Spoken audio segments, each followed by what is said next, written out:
जी, राधे राधे, नमस्कार। कैसे हैं आप सभी? आशा करता हूँ अच्छे होंगे। मैं सूरज आप सभी को स्वागत करता हूँ आपके अपने YouTube channel power of question पर। आइए साथियों, आज जो हम इस वीडियो में डिस्कस करने वाले हैं, आपके यूपी पुलिस कांस्टेबल का जो री एग्ज़ाम होने वाला है, इस पे हम सामान्य ज्ञान को लेकर इस वीडियो में डिस्कस करेंगे। ठीक है साथियों, तो ये हमारा सामान्य ज्ञान का प्रैक्टिस सेट होने वाला है और ये प्रैक्टिस सेट हमारा 4 है। ऑलरेडी हम 3 प्रैक्टिस सेट करा के रखे हैं साथियों, आप उस वीडियो को जाके वॉच करिएगा। ठीक है साथियों, तो ये बिल्कुल एग्ज़ाम पैटर्न के आधार पर ये प्रैक्टिस सेट कराया जाता है। आप अभी तक इस चैनल पर नए हैं, चैनल को सब्सक्राइब नहीं किए, चैनल को सब्सक्राइब करके वीडियो को ज़रूर लाइक करिएगा। तो चलिए साथियों, अब हम बढ़ते हैं अपने प्रश्न की तरफ। और आपका जो पहला प्रश्न होने वाला है प्यारे साथियों, पहला प्रश्न कहता है, वह उपकरण जिसे परिपथ में हमेशा श्रेणी क्रम में जोड़ा जाता है और इसके माध्यम से परिपथ के विद्युत प्रवाह को मापा जाता है, उसे क्या कहते हैं साथियों? ठीक है, उस उपकरण का नाम बताना है आपको जो परिपथ में हमेशा श्रेणी क्रम में जोड़ा जाता है। ठीक, और इसके माध्यम से परिपथ के विद्युत प्रवाह को नापा जाता है। ठीक, किसको नापा जाता है? विद्युत प्रवाह को। तो जो आपके ऑप्शंस में दिए गए हैं, जैसे विरूपण या फिर एमीटर या फिर एनीमोमीटर या फिर माइक्रोवेव पावर मीटर। ठीक है, तो इन 4 विकल्पों में से तो आंसर तो एक ही होगा साथियों। तो इसका जो राइट आंसर होता है प्यारे साथियों, वो होगा ऑप्शन नंबर बी। क्या होगा? Option number B. एमीटर एक ऐसा उपकरण होता है साथियों जिसका उपयोग परिपथ की विद्युत धारा को नापता है। ठीक है, किसको नापा जाएगा? विद्युत प्रवाह को या विद्युत धारा को मापने के लिए किया जाता है। ठीक, यह परिपथ में श्रेणी क्रम में जोड़ा जाता है साथियों। किस क्रम में? श्रेणी क्रम में जोड़ा जाता है। ठीक है, परिपथ में यह श्रेणी क्रम में जोड़ा जाता है। जब उपकरण श्रेणी क्रम में जोड़े जाते हैं तो इसमें धारा जो होती है साथियों समान बहती है। कैसी बहती है? समान बहती है। ठीक है, अगर आपसे पूछा गया कि उस उपकरण अगर परिपथ में श्रेणी क्रम में जोड़ा जाए साथियों तो इसकी धारा कैसे बहेगी? समान बहेगी या असमान बहेगी? तो इसकी धारा कैसे बहती है? समान रूप से बहती है। ठीक है, आशा करता हूँ ये चीज़ अच्छे से समझ में आई होगी। अब हम बढ़ने की कोशिश करेंगे अगले प्रश्न की तरफ। ठीक है, आपका अगला प्रश्न कहता है साथियों, द्रव या गैस में निलंबित छोटे कणों की टेढ़ी मेढ़ी गतिविधि को क्या कहा जाता है प्यारे साथियों? ठीक है, जो आपका द्रव होता है या गैस, ठीक, द्रव या गैस, तो पदार्थ की कितनी अवस्थाएं होती है साथियों? तो पदार्थ की 3 अवस्था होती है। पहला होता है आपका ठोस, दूसरा होता है द्रव और तीसरा होता है गैस। ठोस के जो कण होते हैं साथियों एक दूसरे से क्या होते हैं? बहुत नज़दीक होते हैं, एक दूसरे से जुड़े होते हैं इस प्रकार से। ठीक है, और जो द्रव होते हैं वो एक दूसरे से कुछ निश्चित दूरी तक, किसी निश्चित दूरी पे रहते हैं। ठीक, लेकिन जो गैस होते हैं वो क्या होते हैं? एक दूसरे से बहुत दूर तक होते हैं। ठीक है, तो ये होता है ठोस, द्रव और गैस। इसमें बात किया गया है कि द्रव या गैस में निलंबित छोटों कणों की टेढ़ी मेढ़ी गतिविधि को क्या कहा जाता है? विसरण कहा जाता है या परासरण कहा जाता है या फिर ब्राउनी गति कहा जाता है या फिर संपीड्यता कहा जाता है? तो इसका जो राइट आंसर होगा प्यारे साथियों, ऑप्शन नंबर पी होगा। क्या होगा? ऑप्शन नंबर सी होगा। ठीक है, द्रव या गैस में निलंबित छोटे कणों की टेढ़ी मेढ़ी गतिविधि को ब्राउनी गति कहा जाता है। क्या कहा जाता है? ब्राउनी गति। ठीक, ये कण तरल के तीव्र गति कणों को टकराकर टेढ़ी मेढ़ी हो जाती है। ठीक है साथियों, ये जो कण होते हैं इसके तरल के तीव्र गति से कणों से टकराती हैं और जिस कारण ये क्या हो जाती हैं? टेढ़ी मेढ़ी हो जाती है, अर्थात अपने परिपथ से, अपने लक्ष्य से हट जाते हैं। ठीक है, चलिए अब बढ़ने की कोशिश करते हैं हम अगले प्रश्न की तरफ। और आपका प्रश्न नंबर 3 क्या कहता है? प्राचीन समुद्र बंदरगाह मुजिरिस किस भारतीय राज्य में स्थित है? क्या साथियों? मुजिरिस आपको बताना है कि भारत के किस राज्य में स्थित है, जो कि प्राचीन समुद्र बंदरगाह है।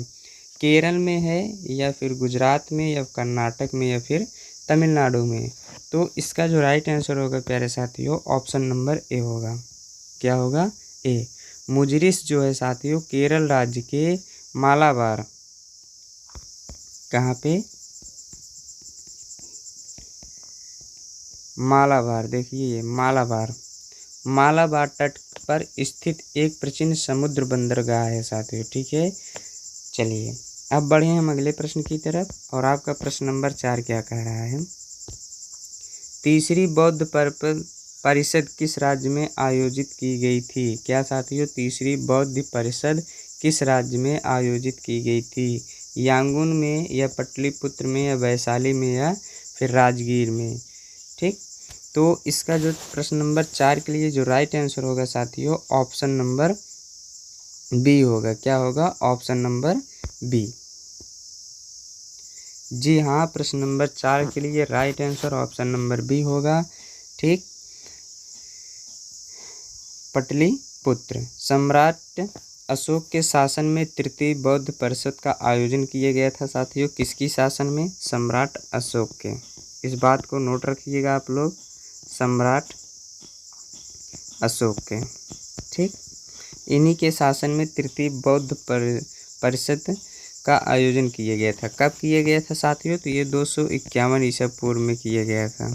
ठीक है, 251 ईसा पूर्व में पाटलिपुत्र में किया गया था। प्लेस कौन सा था साथियों? पाटलिपुत्र। ठीक, जिसकी अध्यक्षता कौन थे साथियों? अगर बात की जाए कि इसके अध्यक्ष कौन थे, तो मोगलीपुत्र थे। कौन? मोगलीपुत्र तिस्स ने की थी। ठीक है, चलिए अब हम बढ़ेंगे अगले प्रश्न की तरफ। और प्रश्न नंबर 5 क्या कह रहा है? ईरान से दिल्ली तक कलाकारों में मीर सैयद अली बहुत ही जाने माने कलाकार हैं साथियों। सैयद अली अब्दुल समद के साथ कौन सा मुगल शासक आया था? ठीक है, मुगल शासक कौन थे आए थे? किसके साथ? सैयद अली और अब्दुल समद के साथ। चलिए, शाहजहाँ जी थे या जहांगीर या हुमायूं या फिर अकबर? तो प्रश्न नंबर 5 के लिए जो राइट आंसर होगा प्यारे साथियों, ऑप्शन नंबर क्या होगा? सी होगा। ठीक, मुगल के जो आपके कलाकार थे, तो ये एक मुगल के चित्रकला के कलाकार थे। किसके? चित्रकला के। ठीक, मुगल चित्रकला की शुरुआत हुमायूं के काल से होती है। कहाँ से? हुमायूं के काल से इस चित्रकला की शुरुआत हुई थी साथियों, चित्रकला की। ठीक है, हुमायूं ने फारस के शासक के यहाँ शरण के दौरान 2 फारसी चित्रकारों की सेवाएं प्राप्त की थी। ठीक है, ये चित्रकार मीर सैयद अली और कौन थे आपके? ये अब्दुल समद के साथ थे। ठीक, चलिए अब हम बढ़ते हैं अगले प्रश्न की तरफ। प्रश्न नंबर 6 कह रहा है साथियों, मिस्र धातु गुलाम सोने के अलावा अन्य कौन सी धातु शामिल है? ठीक है, मिस्र धातु जो गुलाम है आपके सोना, ये किस अन्य कौन सी धातु है? प्लेटिनियम है या चांदी है या क्रोमिनियम है या तांबा है? तो इसका जो राइट आंसर होगा साथियों, ऑप्शन नंबर क्या होगा? डी होगा। ठीक, गुलाब सोना सोने और तांबे की मिश्र धातु होती है साथियों। किसकी किसकी? सोने की और तांबे की। ठीक, इसका उपयोग आभूषण, इसका उपयोग कहाँ किया जाता है? इसका प्रयोग साथियों किया जाता है आभूषण में। ठीक है, आभूषण प्रसंस्करण उद्योग में किया जाता है। चलिए अब हम बढ़ने की कोशिश करेंगे अगले प्रश्न की तरफ, लेकिन उससे पहले अभी तक आपने वीडियो को लाइक नहीं किया तो वीडियो को लाइक करके चैनल को जरूर सब्सक्राइब करिए साथियों। और हाँ, साथ में बेल आइकन की घंटी को जरूर प्रेस करिए, जिससे आपको क्या होगा, हर एक वीडियो का नोटिफिकेशन मिलता रहेगा। चलिए प्रश्न नंबर 7 क्या कह रहा है? मोनोमर कैप्रोलैक्टस किस बहुलक को प्राप्त करने के लिए बहुलकीकरण किया जाता है? ठीक है, बहुलकीकरण किया जाता है। लिप्टॉन का या नायलॉन 6 का या बेकेलाइट का या केवरल का? तो इसका जो राइट आंसर होगा ऑप्शन नंबर बी होगा। क्या होगा? Option number B. ठीक, ऑप्शन नंबर बी इसका राइट आंसर होगा। मोनोमर कैप्रोलैक्टस का एक चक्रीय एमाइड है। क्या है यह? एक चक्रीय एमाइड है। इसका प्रयोग एक मोनोमर के रूप में नायलॉन 6 बनाने के लिए किया जाता है। ठीक है, सबसे इम्पोर्टेंट बात है साथियों, ये चक्री होता है। कैसे होता है? चक्री एमाइड है। इस बात को नोट करके रखिएगा कि जो मोनोमर कोप्रोलैक्टस है ये किस आकार का होता है? ये चक्री एमाइड के आकार का होता है। ठीक है, चलिए अब हम बढ़ते हैं अगले प्रश्न की तरफ। प्रश्न नंबर 8 क्या कहता है?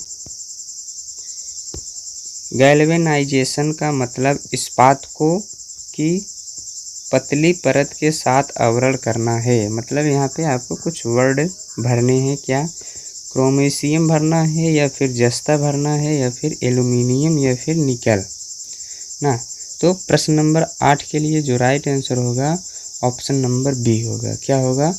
बी। गैल्वेनाइजेशन का मतलब इस्पात को जस्ता की पतली परत के साथ आवरण करना होता है। ठीक है, धातुओं का संरचना रासायनिक प्रक्रिया है। तो इसका जो राइट आंसर होगा ऑप्शन नंबर बी होगा।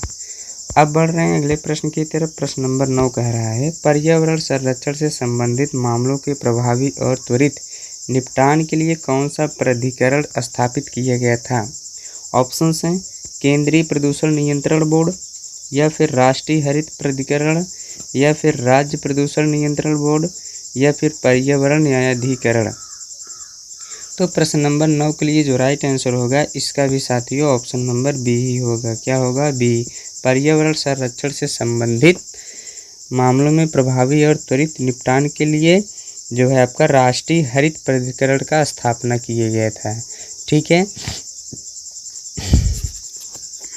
अगर बात करें साथियों कब किया गया था, तो यह 18 अक्टूबर को किया गया। कब किया गया?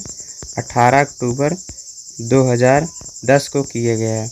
ठीक, इसे पर्यावरण संरक्षण, वनों तथा अन्य प्राकृतिक संसाधनों के संरक्षण से संबंधित मामलों के प्रभावी और त्वरित निपटान के लिए स्थापित किया गया था। किसके लिए साथियों? वन और प्राकृतिक संसाधनों के संरक्षण के लिए, मतलब इसकी सुरक्षा के लिए इसको किया गया था। ठीक, क्या है? राष्ट्रीय हरित प्राधिकरण। चलिए अब हम बढ़ने की कोशिश करेंगे प्रश्न नंबर 10 की तरफ, और आपका बहुत ही इम्पोर्टेंट प्रश्न है प्रश्न नंबर 10 साथियों, महत्वपूर्ण प्रश्न है। हल्दी घाटी का युद्ध किस वर्ष में लड़ा गया? हर एक कॉम्पिटिटिव एग्जाम में पूछता है, चाहे जो आप कॉम्पिटिटिव एग्जाम दो। तो हल्दी घाटी का जो युद्ध है साथियों वो लड़ा गया था आपका 1576 में ना। किस में लड़ा गया था? 1576 में लड़ा था। अगर बात की जाए किसके किसके बीच हुआ था, तो ये मुगल बादशाह अकबर के बीच, बादशाह अकबर और किसके बीच? महाराणा प्रताप के।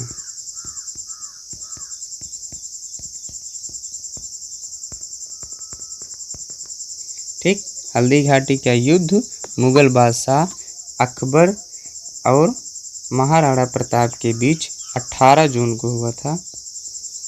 18 जून 1576 में हुआ, जिसमें अकबर की विजय हुई थी साथियों। क्या हुई थी? अकबर ने इस युद्ध को जीता था। इस बात को याद रखिए। कौन जीते थे? अकबर जी ने इस युद्ध को जीत लिया था। ठीक है, इस युद्ध में अकबर को सेनापति मानसिंह था। अगर बात करें इस युद्ध में अकबर का सेनापति कौन था, तो वो थे आपके मान सिंह। ठीक, इन सब पॉइंट को आप नोट करके रखिएगा। ठीक है, हल्दी घाटी का युद्ध कब लड़ा गया? तो 18 जून 1576 में। किसके किसके बीच लड़ा गया? बादशाह अकबर और महाराणा प्रताप के। इस युद्ध को कौन जीते थे? तो अकबर जी जीते थे। अकबर जब इस युद्ध को लड़ रहे थे तो उस वक्त जो है कि सेनापति कौन था? तो आप बताओगे मान सिंह थे। चलिए अब हम बढ़ने की कोशिश करेंगे अगले प्रश्न की तरफ। प्रश्न नंबर 11 कह रहा है 1930 में प्रथम गोलमेज सम्मेलन का आयोजन कहाँ किया गया था साथियों? ठीक, 1930 ईसा पूर्व में गोलमेज सम्मेलन का आयोजन कहाँ किया गया था? तो गोलमेज सम्मेलन का आयोजन साथियों लंदन में किया गया था। ठीक, 1930 में प्रथम गोलमेज सम्मेलन का आयोजन लंदन में किया गया था। जिसमें देश के प्रमुख नेता शामिल नहीं हुए थे। सिर्फ और सिर्फ कहाँ के कांग्रेस ने इस सम्मेलन का बहिष्कार किया था। ठीक, कौन किए थे साथियों? कांग्रेस ने इस सम्मेलन का बहिष्कार किया, जिसके कारण प्रथम गोलमेज सम्मेलन निरर्थक साबित हुआ था। इसका कोई अर्थ नहीं हुआ था। ठीक है, निरर्थक शामिल हुआ था। ठीक है, चलिए अब देखते हैं अगला प्रश्न। प्रश्न नंबर 12 कह रहा है 1939 में तत्वबोधिनी सभा की स्थापना किसने की थी? ठीक, किस चीज़ का? तत्वबोधिनी। देवेंद्रनाथ टैगोर या अविंद्रनाथ टैगोर या फिर रविंद्रनाथ टैगोर या फिर सुरेंद्रनाथ टैगोर। तो प्रश्न नंबर 12 के लिए जो राइट आंसर होगा ऑप्शन नंबर ए हो जाएगा। देवेंद्रनाथ टैगोर ने 1839 में तत्वबोधिनी सभा की स्थापना की थे। इसके साथ ही इन्होंने कुछ मासिक पत्रिका तत्व जैसे तत्वबोधिनी, ठीक है, का भी प्रकाशन शुरू किया था। चलिए अब बढ़ेंगे अगले प्रश्न की तरफ। प्रश्न नंबर 13 क्या कह रहा है? प्राचीन गणित पुस्तक गणित सार संग्रह द्वारा लिखा गया। किसके द्वारा? भास्कर राजाचार्य या फिर महावीराचार्य या आर्यभट्ट या महागुप्त जी। तो साथियों अगर इसकी बात करें तो नवीं शताब्दी के महान गणितज्ञ महावीराचार्य जी। कौन? महावीराचार्य जी जो थे गणित सार संग्रह लिखा। इन्होंने लघुत्तम समापवर्तक, जिसको हम क्या बोलते हैं गणित में? एलसीएम। ठीक है, एलसीएम निकालने की प्रचलित तरीके का वर्णन किया था। किस शताब्दी में? 9वीं शताब्दी में। कौन? आपके महावीराचार्य जी। ठीक है, एलसीएम के निकालने के प्रचलित तरीके का वर्णन इन्होंने ही किया था, महावीराचार्य जी। ठीक है, बाकी सब के सब अपने समय में बहुत ही बड़े गणितज्ञ हैं, ऐसी कोई बात नहीं है। चलिए प्रश्न नंबर 14 की तरफ चलेंगे। निम्नलिखित स्रोतों में से किसका माध्यम से पौधे हाइड्रोजन करते हैं? ठीक है, जो आपके पौधे होते हैं वो किसके माध्यम से हाइड्रोजन प्राप्त करते हैं? मृदा जल के या धूप के या मृदा से या फिर वायु से। तो जो साथियों होता है धूप में हाइड्रोजन होता नहीं है। ठीक, आप जानते हो मृदा से हाइड्रोजन मिलेगा नहीं, वायु से हाइड्रोजन मिलेगा नहीं। ठीक है, ये 3 ऑप्शन तो रॉन्ग हो गए। बचा आपका क्या? ऑप्शन नंबर ए आपका राइट आंसर होगा। जो पौधे होते हैं साथियों वो हाइड्रोजन प्राप्त करने के लिए मृदा जल की सहायता लेनी पड़ती है उनको। ठीक है, पौधे मिट्टी से जड़ तक मूलरोमों द्वारा जल प्राप्त करते हैं। किसके द्वारा साथियों? मूलरोमों द्वारा। ठीक है, अगर बात की जाए कि जो पौधे होते हैं ये मिट्टी से जड़ के मूलमोरों द्वारा जल को अवशोषित कर प्रकाश संश्लेषण की प्रक्रिया संचालित करते हैं। प्रकाश संश्लेषण क्या है आप लोग जानते ही हो, प्रकाश संश्लेषण। ठीक है, चलिए अब बढ़ेंगे अगले प्रश्न की तरफ। प्रश्न नंबर 15 क्या कह रहा है?